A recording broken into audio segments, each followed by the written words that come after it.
Yo les gars, yo tout le monde, j'espère que vous allez bien. Aujourd'hui on se retrouve pour une toute nouvelle vidéo. Alors dans cette vidéo, je vais vous raconter 4 anecdotes sur moi. Et parmi ces 4 anecdotes, il y en aura une qui est fausse. Votre rôle aujourd'hui, c'est de trouver laquelle est fausse et de me la dire dans les commentaires. Sans plus tarder, on va commencer. Anecdote numéro 1. Cette première anecdote, elle se passe quand j'étais en 4e.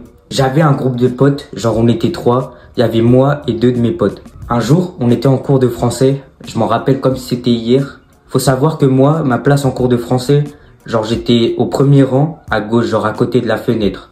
Et devant moi, il y avait une armoire. Et juste à côté de cette armoire, il y avait une table. Genre vous voyez, quand on est au collège, même au lycée d'ailleurs, on a des carnets et même faut les montrer aux surveillants avant de rentrer. Et bah il y avait 4 ou 5 carnets comme ça sur la table de français à côté de moi. Et petite précision, ces carnets étaient neufs. Après, on sort de la salle, tout ça, on va en récré. Et là, je commence à dire à mes potes, ouais les gars, il y a des bons petits carnets sur la table à côté de moi en français. Et là, je vois mon pote, direct, il me coupe la parole et il me dit, viens, on les vole. C'était exactement où je voulais en venir. Le cours de français prochain, on entre, les carnets étaient toujours là. Avant la fin du cours, genre le cours il était fini, avant de sortir, on les a pris. On a volé ça au calme, sans aucun stress, comme si c'était normal. Et dites-vous, après toute l'année, on a fait que d'utiliser ce carnet. Dès qu'on avait un petit mot ou quoi des professeurs, et bon, on faisait écrire le mot sur ce carnet. Après, on signait nous-mêmes tout ça. Et quand ma mère, elle voulait voir mon carnet, bah, je lui montrais mon vrai carnet où il y avait aucun mot, tout ça. Alors qu'il y avait là les mots dans mon deuxième carnet que j'avais volé, là. Et dites-vous, de toute l'année, on s'est jamais fait cramer. Voilà pour la première anecdote. J'espère que vous l'avez aimé. J'espère que je l'ai bien raconté. J'ai pas oublié de détails, tout ça. Anecdote numéro 2. Cette histoire, elle se passe encore en 4e. C'était une année aberrante, la 4e. En gros, on était encore une fois en cours de français. Un cours de 16 à 17 en plus, je m'en rappelle très bien. Genre le dernier cours de la journée. Déjà, pour bien comprendre l'anecdote, faut savoir que j'avais une chaîne YouTube à l'époque. La chaîne YouTube s'appelait Kavi 2.0, je l'avais créée en 6e. Et en 4e, il y avait toujours les vidéos dessus. Actuellement, la chaîne, elle existe toujours, mais il n'y a plus les vidéos dessus. Sur cette chaîne, il n'y avait pas de vidéos IRL comme je le fais aujourd'hui. Il y avait juste des vidéos gaming sans ma tête où on entendait juste ma voix et le son du jeu vidéo. Du coup, reprenons l'histoire. On est en cours de français et on était en train de parler de rap. Ne me demandez pas pourquoi, j'avais rien écouté, j'avais rien suivi comme d'habitude. Et là, je vois, il y a un gars de ma classe qui dit au prof, monsieur, il y a mon frère qui fait du rap. Et il dit le nom de la chaîne YouTube de son frère au prof. Le prof, il va sur YouTube, il cherche, il trouve pas la chaîne du frère du gars de ma classe. Et là, je vois le même gars, il dit, monsieur, tapez Kavi 2.0 sur YouTube. Et je vois le prof, il commence à taper Kavi 2.0. Mais je vois, il oublie le A, genre il avait écrit KVI 2.0. Et là, je me dis, yes, let's go. Là, il clique sur rechercher, il scrolle un peu et il n'y a pas ma chaîne, vu qu'il avait pas bien écrit le nom de ma chaîne. Là, dans ma tête, j'étais en mode, let's go. Et là, je vois, le même gars, il dit, monsieur, vous avez oublié un A à Kavi. Là, quand j'avais entendu ça, j'avais envie de pleurer. Je vois le prof, il ajoute un A, il appuie sur rechercher et là, je vois direct, il y a ma chaîne YouTube. Il est même pas obligé de scroll, genre, ça apparaît direct. Et là, je vois toute la classe commence à rigoler, là. Sauf 2 meufs. D'ailleurs, je vous oublierai pas les 2 qui avaient pas rigolé à ce moment-là. À part ces 2-là, je vois toute la classe commence à rigoler. Là, moi, j'étais pas bien, j'avais envie de pleurer. En plus, mes vidéos avant, c'était vraiment de la merde. Comme aujourd'hui, vous allez me dire, mais avant, non, c'était vraiment pire. Genre, mes vidéos d'aujourd'hui, elles sont là. Et les vidéos d'avant, elles étaient là pour vous dire à quel point c'était éclaté. Genre, j'avais une toute petite voix, la qualité, elle était pas ouf. Bon, en vrai, je suis fier de mes débuts, mais c'était pas ouf. C'était vraiment éclaté au sol. Bon, finalement, le prof, il a pas mis une de mes vidéos parce que c'était pas du rap. Tout se finit bien au final. Anecdote numéro 3. Devinez quoi? Cette anecdote se passe aussi en 4e. Je m'y attendais vraiment pas. Mais bon, je vous rassure, cette anecdote, elle a rien à voir avec l'école. Tout d'abord, pour bien comprendre cette anecdote, je vais vous raconter quelques petits détails. Déjà, faut savoir qu'on est 5 dans ma famille. Genre, il y a moi, mon père, ma mère, ma petite sœur et mon petit frère. Et dans ma famille, il n'y a aucune personne qui a le permis.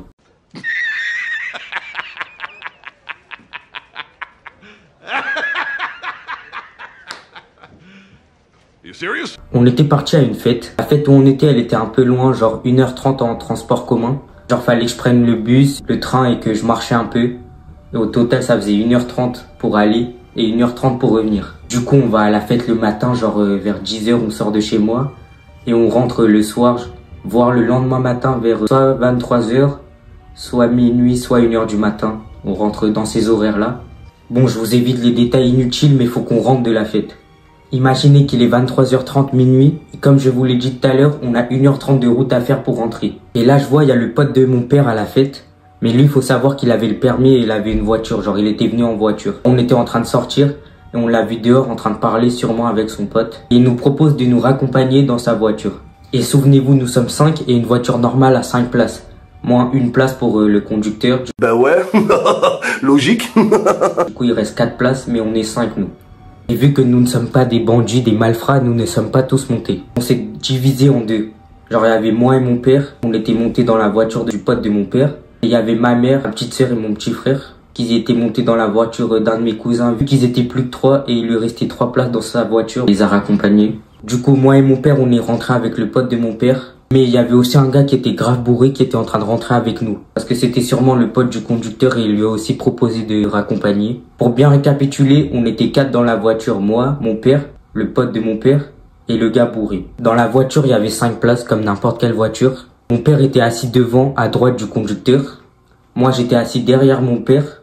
Et à gauche de moi, il y avait le gars bourré qu'on connaissait pas. On commence à y aller, la voiture démarre. 10 minutes plus tard, je vois le gars, il essaye de me toucher le bangala. Quelques minutes plus tard, je vois il continue, mais de plus en plus violemment. Moi, j'essayais de le dire à mon père, mais c'était un peu gênant de crier dans la voiture. Du coup, j'essayais de lui dire discrètement, mais je crois qu'il n'entendait pas. Quelques minutes plus tard, moi, j'étais toujours choc-barre de ce qui m'arrivait.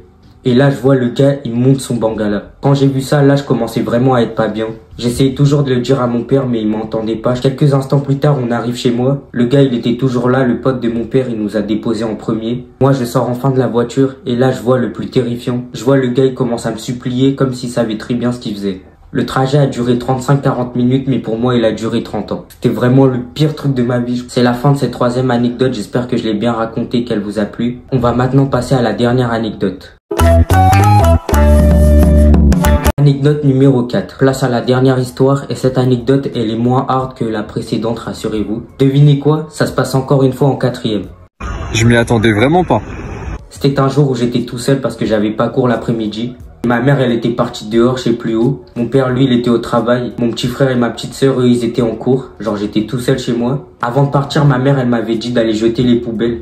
D'habitude les vieilles tâches comme ça je le fais toujours 5 minutes avant qu'elle revienne. Et cette fois je l'avais fait 5 minutes après qu'elle était partie. Comme ça je m'étais dit au moins j'ai plus rien à faire.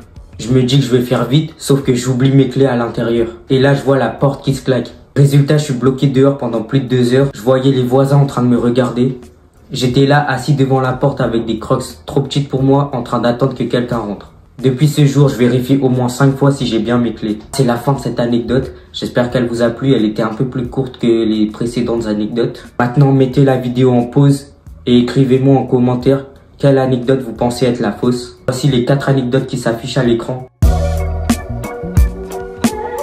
L'anecdote fausse était la 4e. Alors, est-ce que vous l'aviez trouvée? Toutes les autres anecdotes étaient vraies.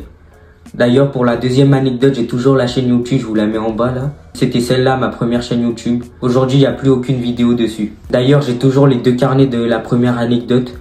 Mais bon, faut que j'aille les chercher et j'ai la flemme, du coup, je vais pas vous les montrer. Et si vous avez déjà vécu un truc chelou ou gênant comme ça, partagez-le dans les commentaires. Je suis curieux de lire vos histoires. On se retrouve très bientôt pour de nouvelles vidéos. Au revoir.